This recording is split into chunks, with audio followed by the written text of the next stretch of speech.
कर्मों का फल कैसे मिलता है। एक समय की बात है, एक प्रतापी राजा था।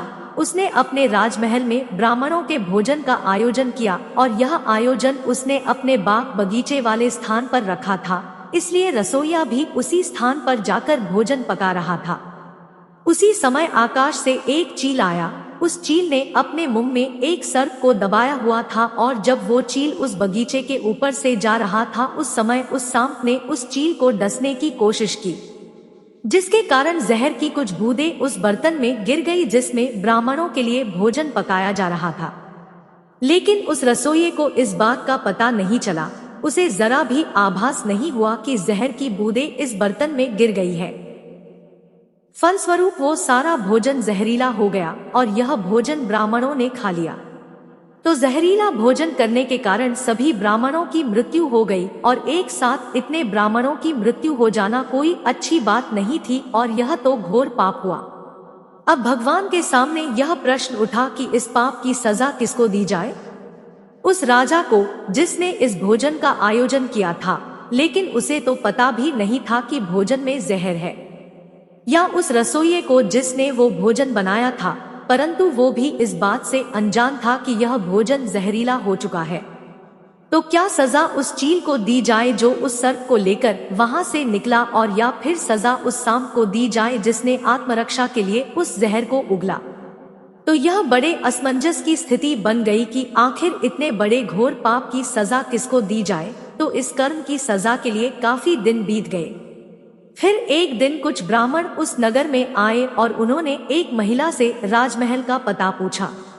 उस महिला ने राजमहल का पता बता दिया, लेकिन पता बताने के बाद उस महिला ने उन ब्राह्मणों से कहा कि आप जा तो रहे हैं राजमहल, लेकिन थोड़ा संभल कर जाना, क्योंकि ये जो राजा है ये ब्राह्मणों को भोजन में जहर मिला कर दे देता है। उस महिला के इतना कहते ही भगवान ने कहा कि इस कर्म के फल का अधिकारी मुझे मिल गया है। तो सभी ने भगवान से पूछा कि वो कौन है। तो भगवान ने कहा कि इस महिला को इस कर्म की सजा दे दी जाए। तब सभी आश्चर्यचकित हो गए और वो बोले कि वो महिला तो उस समय वहाँ मौजूद भी नहीं थी, ना उसने जहर मिलाया, ना उसने भोजन पकाया और ना ही उसने उन ब्राह्मणों को भोजन कराया, फिर इसकी सजा उसे क्यों दे रहे हैं। तब भगवान ने कहा कि किसी भी कर्म का आनंद जो सबसे ज्यादा लेता है उसी को उसका फल भुगतना पड़ता है। इस पूरे कर्म में ना रसोइये को आनंद की अनुभूति हुई, ना राजा को आनंद की अनुभूति हुई, ना सर्प को हुई और ना ही उस चील को हुई। लेकिन इस घटना से सबसे ज्यादा आनंद और सबसे ज्यादा रस इस महिला को ही मिला है, इसलिए इस कर्म की सजा इसे भी भुगतनी पड़ेगी। कहानी की सीख दोस्तों, इस कहानी से हमें यह सीख मिलती है कि कर्म के फल की व्याख्या इतनी आसान नहीं है। शब्द ही हमारे कर्म है। हम जो काम करते हैं वो तो हमारे कर्म होते ही हैं, लेकिन जो हमारी किसी के प्रति भावनाएं हैं वही हमारे कर्म हैं। हमारे विचार ही हमारे कर्म हैं। अगर आप अपने विचारों पर नियंत्रण करना सीख लिया तब आप एक महान इंसान बन जाते हैं। जब आप अच्छा सोचते हैं तो आपके साथ अच्छा होता ही है और वो होता ही रहेगा।